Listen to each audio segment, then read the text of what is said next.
su Espíritu Santo. Es la única forma, la única manera.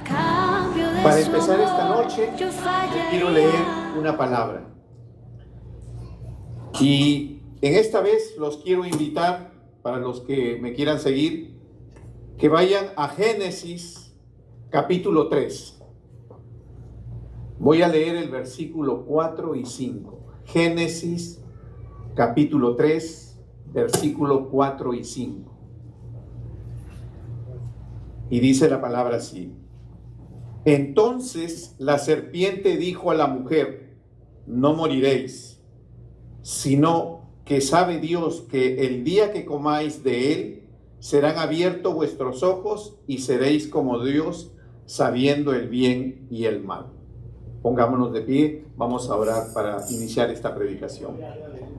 Señor, te damos gracias por esta noche y te pedimos, Señor, que tú derrames sobre nosotros sabiduría y entendimiento. Que permita, Señor, que hoy conozcamos este verdadero mensaje que tienes preparado para nosotros. Te lo pedimos, Señor, en el precioso y maravilloso nombre de nuestro Señor Jesucristo. Amén, amén y amén. Pueden tomar asiento. Hermano, hemos leído una porción de Génesis que tiene que ver con la caída del hombre en el pecado. ¿Sabe? Me puse a pensar y dije, el diablo es el padre de toda mentira. Y piensen ustedes cuando son engañados. Cuando ustedes son engañados, ustedes no regresan a esa persona o a ese lugar donde lo engañaron. Usted toma cuidado para que no lo vuelvan a engañar en su vida personal.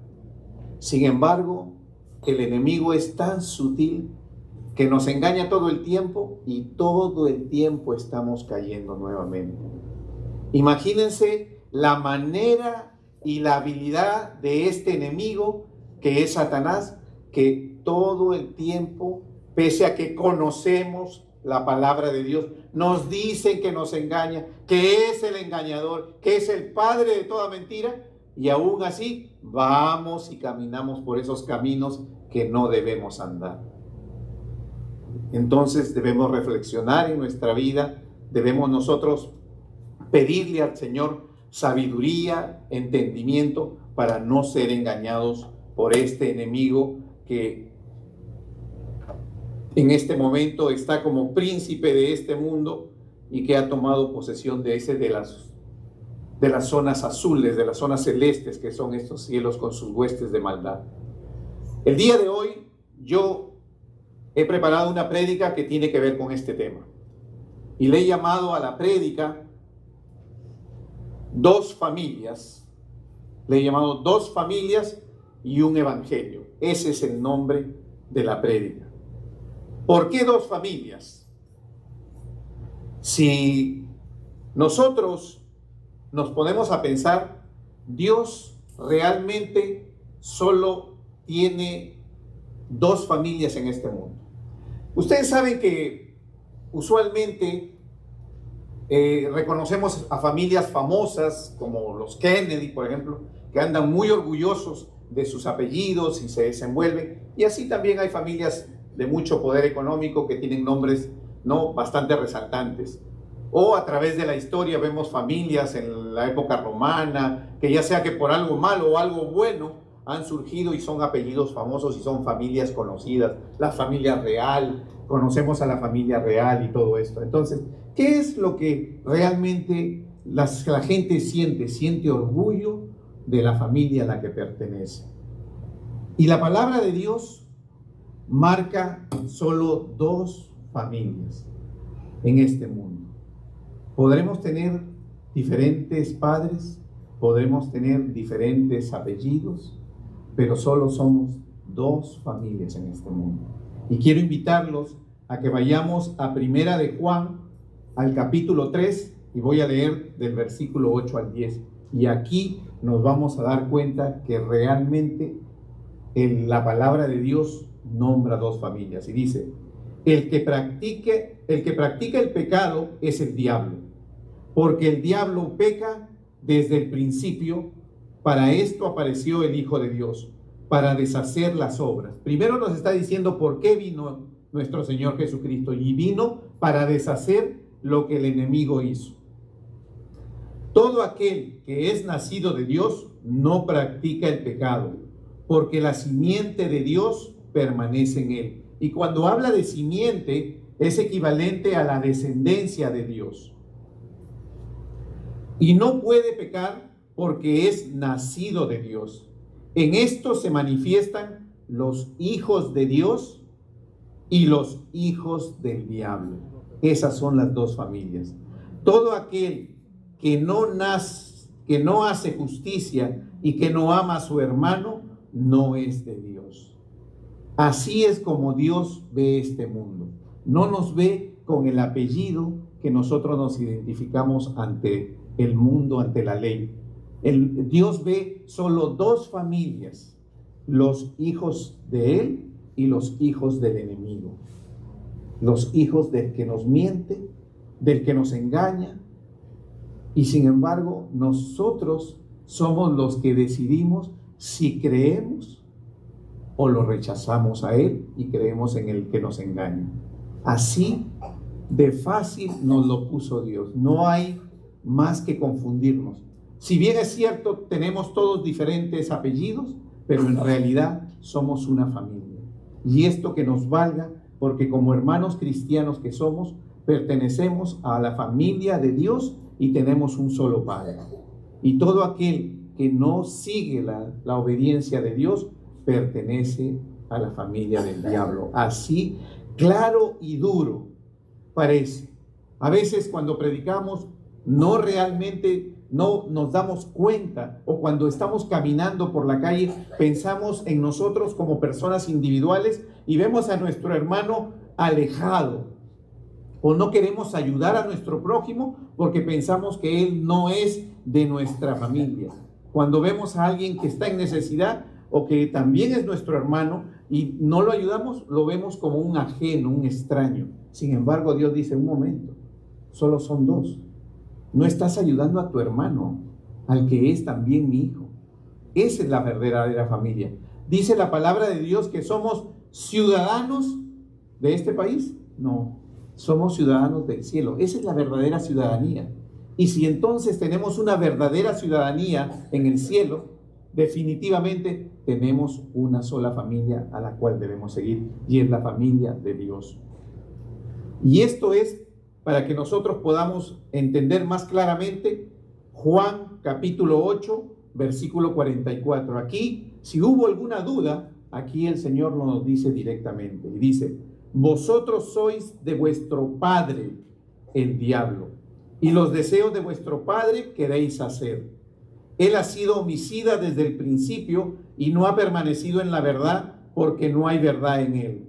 Cuando habla mentira, de suyo habla, porque es mentiroso y padre de toda mentira. Si usted tiene letras rojas en su Biblia, se va a dar cuenta que esto lo dijo nuestro Señor Jesucristo. Él mismo se tomó la molestia de identificar al diablo como el padre de toda mentira y como el padre de todos los que lo siguen, de todo aquel que sigue al engañador o se convierte en un engañador. Y esto es importante. ¿Por qué? Porque en la creación, en Génesis, la manifestación que tenemos del diablo, la primera manifestación que tenemos del diablo es a través del engaño que él trajo a Eva. ¿Recuerdan a la serpiente que vino y habló a Eva y la engañó y le invitó a comer del fruto? Eso es lo que leí, ¿no? ¿Y qué es lo que le dijo? No morirás. Y eso es lo que te dice el enemigo cuando te ofrece la oferta del mundo, la oferta de conseguir lo que no debes, de mirar con los ojos que no debes o de tocar lo que no debes. Te está ofreciendo el mundo y te dice: no te preocupes, no morirás. ¿Y qué dice la palabra de Dios? Dice la palabra de Dios que el destino final es el lago de fuego y azufre, donde todos quedarán, todos los que no han levantado su mano y han hecho su declaración y han sido obedientes. Recuerden que la palabra dice que en los últimos tiempos los que obedecen el evangelio son los únicos porque todo aquel que no obedece en el evangelio y no ha creído estarán apartados del reino de Dios. requisito indispensable la obediencia a Dios. Y por eso nosotros tenemos que tomar en cuenta esto. Esto es algo muy importante. Por eso el día de hoy voy a predicar solo de un solo versículo. Génesis capítulo 3, versículo 15. Este es el único versículo que voy a predicar. Y lo puse en dos versiones para aquellos que de repente son nuevos y no conocen las palabras que usan en la versión Reina Valera, sea más entendible. Y dice en la versión Reina Valera el versículo 15: y pondré enemistad entre ti y la mujer, entre tu simiente y la simiente suya. Esta te herirá en la cabeza y tú le herirás en el calcañar. ¿Qué es lo que sigue en la Nueva Traducción Viviente? El mismo versículo para entenderlo: y pondré hostilidad, o sea, enemistad, hostilidad, entre tú y la mujer, y entre tu descendencia y la descendencia de ella. Su descendiente te golpeará la cabeza y tú le golpearás el talón. Esto es lo que está diciendo. ¿Y qué es lo que nosotros vamos a hacer para entender este versículo? Lo vamos a abrir, este versículo. Lo vamos a abrir y lo vamos a estudiar. Pero lo vamos a analizar desde la versión de la Nueva Traducción Viviente para que sea más entendible. Lo puse en la Reina Valera porque acostumbramos a usar esta versión usualmente para aquellos que de una u otra manera también la usan puedan entender. Entonces, Génesis capítulo 3, versículo 15, Nueva Traducción Viviente. Y dice así, lo dividí en 5 partes este versículo. Miren ustedes todo lo que contiene este versículo.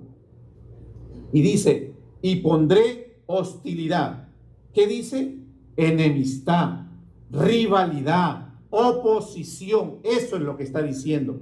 Te haré la guerra, está diciendo. Te daré enfrentamiento, agresión. Todo eso significa hostilidad. O sea, desde que empieza el versículo, que es uno de los versículos que contiene toda la doctrina general de que está escrita en la Biblia. Porque aquí, conforme vayamos viendo, nos vamos a dar cuenta que solo en este versículo tenemos toda la doctrina de la Biblia acá. ¿La doctrina de quién? De nuestro Señor Jesucristo, del Rey de Reyes. Y eso es la hostilidad. Imagínense usted que usted va a ser atacado, le está diciendo, ustedes van a ser enemistados, van a tener un enemigo, van a tener rivales, van a tener enfrentamientos. Eso es lo que dice. Y pondré enfrentamiento, hostilidad, enemistad, enemigos, guerra, todo eso. Y dice, entre tú y la mujer. ¿Entre quién? Cuando le dice entre tú, le está diciendo a la serpiente. Entre tú, serpiente, y la mujer. ¿Qué es lo que está levantando aquí? Y quiero que piensen, porque aquí no está hablando específicamente del hombre, está hablando de la mujer. Dice, entre el enemigo, el diablo y la mujer. Eso va a poner. ¿Y qué es entonces la mujer? ¿Qué es lo que va a tener la mujer? Mucho ataque del enemigo. Todavía no hemos avanzado y lo primero que él dice es, y hay una coma ahí, quiere decir que esto es para que tú, mujer, despiertes, para que tú, mujer, te prepares, porque el enemigo te va a atacar a ti como mujer. Y tú te preguntarás, ¿por qué me va a atacar a mí como mujer? ¿Por qué no va a atacar al hombre como atacará a la mujer? ¿Por qué? Porque la mujer es la que trae la descendencia. La mujer es la que está encargada del hogar. Según la palabra de Dios, la mujer es aquella que mira por la crianza de sus hijos. La mujer es la que mantiene el hogar. La mujer sabia edifica su casa. ¿Se dan cuenta todo lo que Dios depositó en la mujer? El hombre es el encargado de la provisión. El hombre es el encargado, es el sacerdote. El hombre es el guía. El hombre es aquel que dirige. Pero la mujer está en casa. Esa es la idea perfecta, idónea. Esa es la idea que Dios tiene. Si bien es cierto, por las circunstancias de hoy, hombres y mujeres trabajamos, eso no significa que cuando llegan a casa, las mujeres nuevamente vuelven a mirar su casa, están preocupadas de lo que van a comer, de cómo van a arreglar, de qué los hijos van a vestir, qué lonchera van a llevar al colegio. La mujer. Por eso el enemigo, lo primero que dice este versículo es, el enemigo va a atacar a las mujeres. Si eres mujer, siéntete orgullosa, porque ¿qué dice la palabra de Dios? Dice que cuando vas a sufrir tú todos los avatares del enemigo, sé orgulloso porque Cristo está contigo y es el único que te fortalecerá. Por eso quiero que hoy pienses tú como mujer que necesitas a Dios en tu corazón, más que nunca, más si eres la madre de tu casa. ¿Por qué? Porque cuando tú crías tu simiente, estás criando una simiente dentro de los caminos de Dios. El enemigo sabe que estás aumentando la descendencia y eso es lo que dice este versículo y eso es lo que está tratando de evitar. Por eso tú como mujer tienes que estar siempre en los caminos de Dios, mantenerte preparada, mantenerte fortalecida. Y no hay otra manera que fortalecerse que conocer la palabra de Dios. Este es el único medio, esta es la palabra. El Espíritu Santo te va a proveer en tu corazón el amor que necesitas, te va a proveer el entendimiento que necesitas, te va a proveer las fuerzas que necesitas, te va a proveer la capacidad de desarrollar la habilidad que necesitas, la capacidad de poder comprender, la capacidad de poder amar, no solamente a tu familia directa que tú conoces que lleva tu apellido, sino a tus hermanos, a todos los demás. Por eso, gran responsabilidad tiene la mujer. ¿Y qué significa todo eso entonces? Significa que gran parte de la carga espiritual de la iglesia está depositada en la mujer. ¿Por qué? ¿Yo lo decidí? No. ¿Quién está hablando ahí? Está hablando Dios. ¿Y qué es lo que está haciendo Dios? Está imponiendo un castigo, está imponiendo una maldición, está imponiendo sobre Satanás, la serpiente antigua, el diablo, el dragón, como lo quieras conocer, le está imponiendo un castigo y le está haciendo ver cómo va a ser y qué es lo que va a pasar. Y te está diciendo a ti, mujer, prepárate, porque hostilidad, enemistad, ataque por parte del enemigo va a venir. Más aún si eres madre y tienes descendencia, más aún.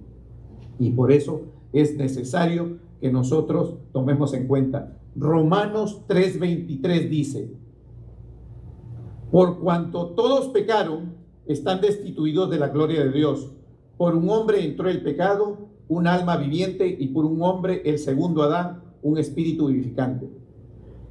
Miren, ahora dice, ¿quién es la mujer en este caso? La mujer en este caso es Eva, ¿cierto? Porque estamos hablando de la historia de Génesis. Cuando hablamos de Eva, entonces es la madre que inicia la descendencia de los hombres. Y a través de Eva y Adán, y después de Set, porque Caín se divide, ya hemos hablado de que con Caín se divide lo indebido, y con Set comienza la descendencia que termina en nuestro Señor Jesucristo. ¿Qué significa entonces esto? Significa que después de que Adán y Eva pecaron, ¿se convirtieron en qué? En hombres que ingresaron el pecado. Como alma viviente, Adán ingresó el pecado en el hombre. Y su descendencia son todos pecadores. Por eso dice en Romanos 3:23, por cuanto todos pecaron y están destituidos de la gloria de Dios. Todos hemos pecado. ¿De quién nació nuestro Señor Jesucristo? De María. ¿Y los padres de María qué fueron? Pecadores. Porque todos hemos pecado. ¿Y los padres de María qué fueron? Pecadores. ¿Y María qué fue? Pecadora. Porque no puede haber diferencia. ¿Se dan cuenta ustedes a veces cómo ciertos sectores cometen el error de decir cosas que no son o sustentar a María de una manera diferente? María es una mujer bienaventurada, bendecida. Hay todo el punto de vista como mujer porque recibió la mayor honra que puede tener Dios, que es la honra de tener a nuestro Señor Jesucristo en su vientre. Y la pregunta que vendría a ser así, ¿y cómo nuestro Señor Jesucristo en su vientre es santo? Porque yo me pregunto, ¿cómo en su vientre es santo si María era pecadora, sus padres de María eran pecadores y toda la descendencia hacia arriba eran pecadores? Porque el pecado había entrado y recién iba a salir cuando nuestro Señor Jesucristo resucitara, ¿no? Porque el proceso se completa cuando Él resucita. Entonces, ¿cómo es santo nuestro Señor Jesucristo? ¿No se han preguntado eso? ¿Por qué les digo esto? Porque aún una persona, cuando ustedes hablen del Evangelio y prediquen y vayan a evangelizar, ¿qué respuesta? Pónganse a pensar, ¿qué respuesta le daría si alguien le dice lo que yo les he dicho? ¿Por qué tú dices que Él es santo si ella era pecadora? Sus padres de ellos eran pecadores. ¿Por qué Él era santo? Y quiero que entendamos esto, porque esto es algo muy importante. ¿Qué es lo que significa primero? Significa, y en la palabra de Dios dice, no lo estamos leyendo en este momento, la palabra de Dios dice que el Espíritu Santo vino y cubrió a María. Cubrió a María y el ser que se engendró en su vientre se engendró por acción del Espíritu Santo. Y creció por acción del Espíritu Santo. Y se formó y desarrolló como feto por acción del Espíritu Santo. Por eso que el día que nació, nació santo. Que dice, el santo les ha nacido. Y eso es solo porque el Espíritu Santo cubrió a María durante todo el tiempo y durante todo el crecimiento como un bebé normal de nuestro Señor Jesucristo en el vientre de María. Y es así, por ese motivo, es que en nuestro Señor Jesucristo, que es 100% hombre y 100% Dios, nació santo. Así dice la palabra. Y ustedes dirán, como que no me convence. ¿Y saben qué? Les voy a decir algo más grande que eso. Eso es un misterio. Y no lo digo yo, lo dice la palabra de Dios. Y quiero invitarlos a que vayamos nosotros, déjenme ubicar esto, quiero que nos vayamos a Primera de Timoteo 3:16. Primera de Timoteo 3:16 dice, Pablo está escribiendo aquí y dice, e indiscutiblemente grande es el misterio de la piedad. Dios fue manifestado en carne. No hay nada más que decir. Hermano, no discuta, no averigüe, porque no va a encontrar el resultado. Los misterios de Dios que Él no ha querido revelarnos siguen siendo secretos. Es un misterio. Nos dice por qué, pero si queremos comprenderlo, cómo trabajó, es un misterio. Y por eso está escrito en 1 Timoteo 3:16, que todo el proceso por el cual nuestro Señor Jesucristo se engendró, creció y nació, es un misterio dentro de la piedad de Dios. Claro que obviamente aquí da varias cosas, porque también habla que Dios fue manifestado en carne, justificado en el Espíritu, visto de los ángeles, predicado a los gentiles, creído en el mundo, recibido arriba en la gloria. Todo eso habla. Pero el proceso de nacimiento es un misterio. Nadie puede decirle, de esta manera se engendró nuestro Señor Jesucristo, porque se engendró por voluntad de Dios. Cuando el ángel Gabriel vino y habló a María, le dijo, por voluntad de Dios has sido elegida y vas a tener un hijo que será santo y será llamado Jesús. Ese Salvador por el cual nosotros estamos más que agradecidos. ¿Para qué? Para salir nosotros adelante, para salir de este pecado que hemos recibido producto de este alma viviente que es Adán cuando pecó en lo que es el Edén y fue retirado de él. Imagínense ustedes cómo realmente suceden estas cosas. ¿Y María? ¿Cómo se salva entonces María? Preguntémonos, ¿cómo se salva María? Bueno, María se salva como todos nosotros, creyendo en nuestro Señor Jesucristo. ¿Y qué dice la palabra de Dios? para la mujer. ¿Cómo se salva? Dice la mujer, porque eso dice la palabra. Se salva creyendo en nuestro Señor Jesucristo. Dice 1 Timoteo, pero se salvará engendrando hijos, si permanece en fe, amor y santidad con modestia. Dice, ¿por qué dice que se salvará teniendo hijos? Porque lo que está queriendo decir es que cuando está cumpliendo con lo que dice el versículo,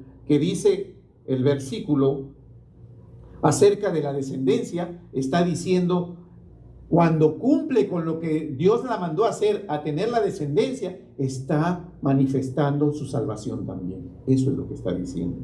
¿Y qué más dice después el versículo? Dice, y pondré hostilidad entre tú y la mujer, entre tu descendencia y la descendencia de ella. ¿Quiénes son la descendencia? Nosotros. Todos nosotros. ¿Y la descendencia de ella quién es? El mundo.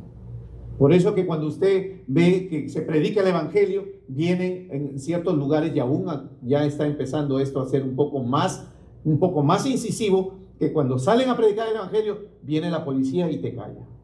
Si tú predicas el evangelio frente a un movimiento de cualquier tipo que va en contra de los principios bíblicos, viene la policía y te calla. Y te dice, no es el momento de predicar, retírese. ¿Por qué? Porque tiene un movimiento en contra de los principios bíblicos haciendo un acto público. Eso generalmente sucede. ¿Y por qué? Porque la descendencia del enemigo también hace lo suyo. Y la descendencia del enemigo está en contra de la descendencia de los hijos de Dios. Por eso dice, y pondrá hostilidad, y volvemos a retroceder, y pondrá enemistad, pondrá enemigos, guerra, atacará la descendencia de uno a la descendencia del otro. Por eso usted ve que somos acusados a veces indebidamente porque sostenemos la única verdad, porque defendemos los valores y principios de esta única verdad. Somos acusados de que tenemos rechazo, de que somos extremistas, de que no miramos a nosotros con un pensamiento cerrado y que no somos abiertos, que no somos llamados a la modernidad, y eso no es así. ¿Por qué? Porque lo que pasa es que el mundo cree en la verdad que ellos se inventaron. Y nosotros no creemos en la verdad que nosotros nos inventamos. Nosotros creemos en la única verdad que Dios puso en su palabra. Esta es la verdad, la única verdad. Y se dan cuenta cómo en un versículo tan pequeño como Génesis 3:15 nos está hablando el Señor tan grandemente. Nos está hablando como hijos de Dios. Y nos está diciendo que los hijos del diablo van a venir en contra de nosotros, van a golpearnos, van a hacernos la guerra. Y ahora pregunto yo, en Apocalipsis, ¿qué dice? ¿Qué sucederá en Apocalipsis? El enemigo perseguirá ¿a quién? A la descendencia de Dios. Este versículo ya nos está conectando con Apocalipsis. Y este versículo, después, en el punto 4 que le pongo ahí, dice, su descendiente te golpeará en la cabeza. ¿Quién es el descendiente de la mujer? Se está refiriendo a nuestro Señor Jesucristo. ¿Se dan cuenta? Aquí nos está hablando ya de la doctrina de la salvación. Y dice, su descendiente te golpeará en la cabeza y tú le golpearás en el talón.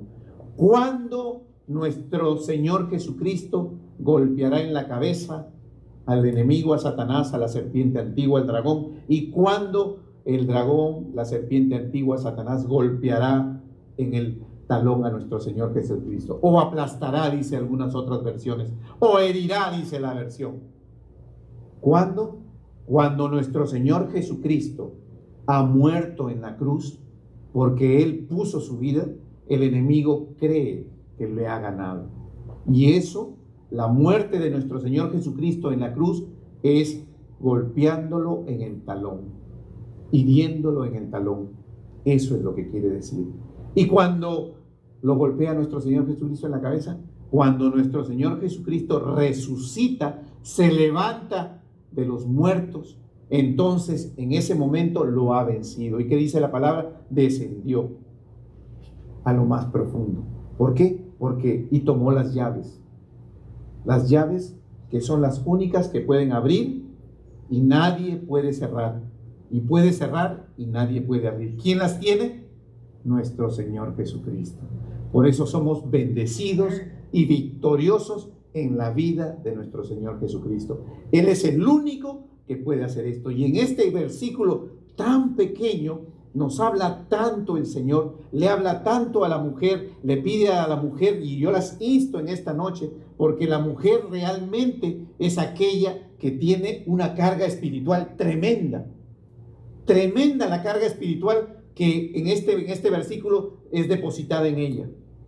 Porque aquí no dice, y atacaré a Adán o al hombre. Aquí específicamente habla que el enemigo atacará a la mujer. Por eso yo les pido a todas que se fortalezcan cada día en la palabra.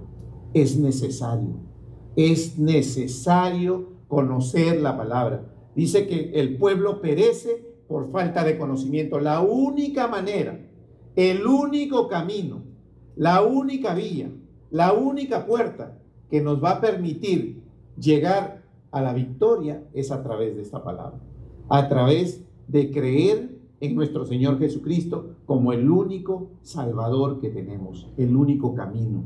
Él es el camino, la verdad y la vida. Nuestro Señor Jesucristo fue mostrado y muchos lo llaman a esto como un prototipo de salvación, ya el primer momento en que Dios comenzó a salvar a la humanidad, porque ya aquí, dándole la maldición a la serpiente, estaba ya disponiendo que Él iba a venir.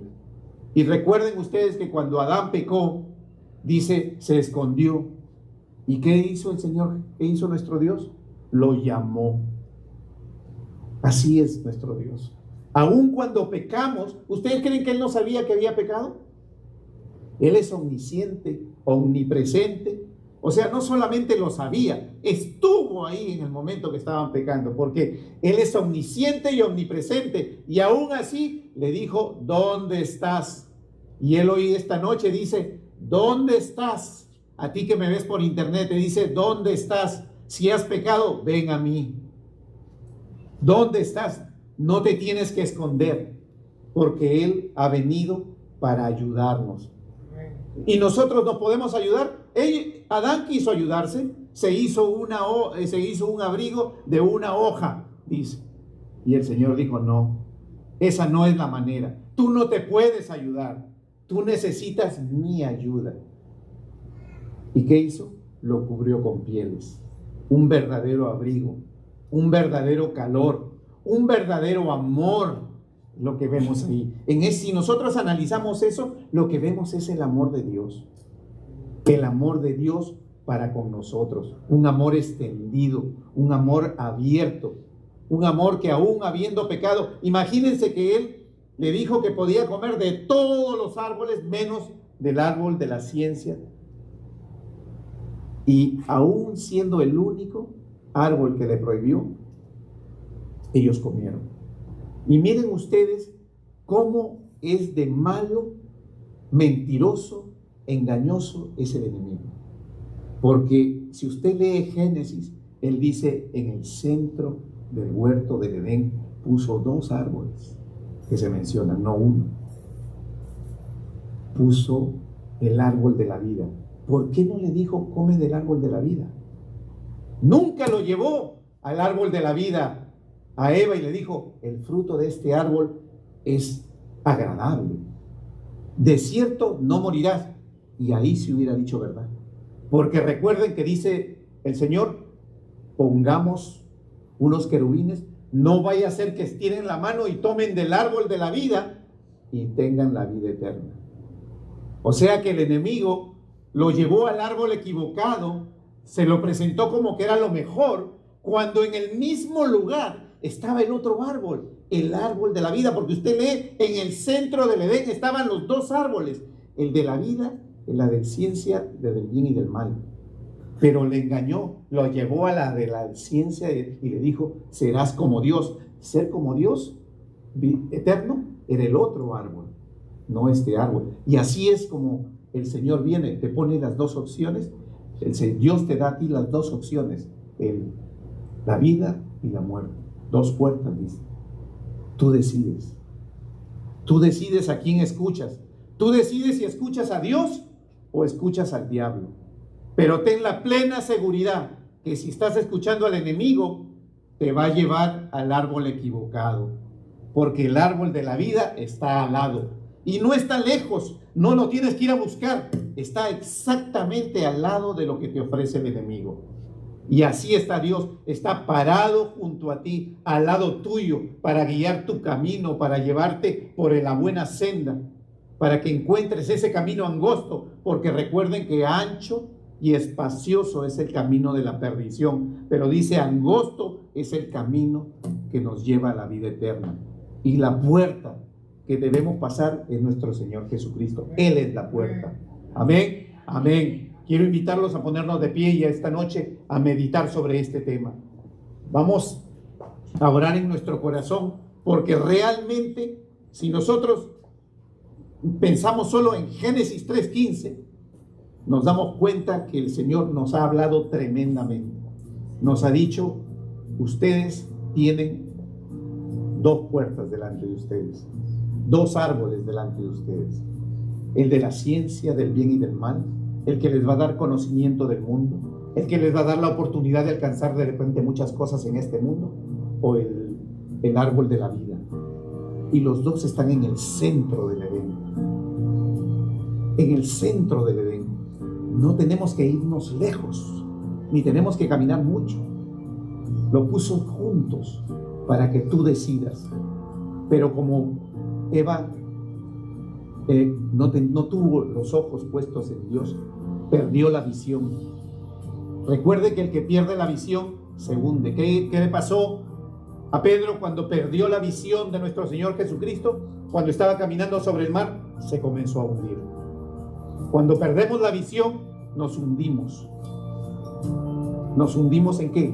En la depresión, en el pecado. Pensamos que estamos solos, que el problema que tenemos es definitivamente un problema que no tiene solución, cuando no existe, porque todos los problemas, caminando con nuestro Señor Jesucristo, son cargas que las debemos entregar a Él. Por eso yo quiero que cuando ustedes se acuerden de este versículo, como mujeres, piensen en la carga que Dios ha depositado en ustedes. Ustedes que son las que son llamadas a llevar su hogar, la mujer que está llamada a criar su descendencia, sus hijos, debe acercarse a Dios. Mi orgullo me sacó del jardín. Y recuerden que Dios nunca su humildad puso el jardín en mí. Señor, te damos gracias por si vendiera todo lo que tengo a cambio de su amor, yo fallaría,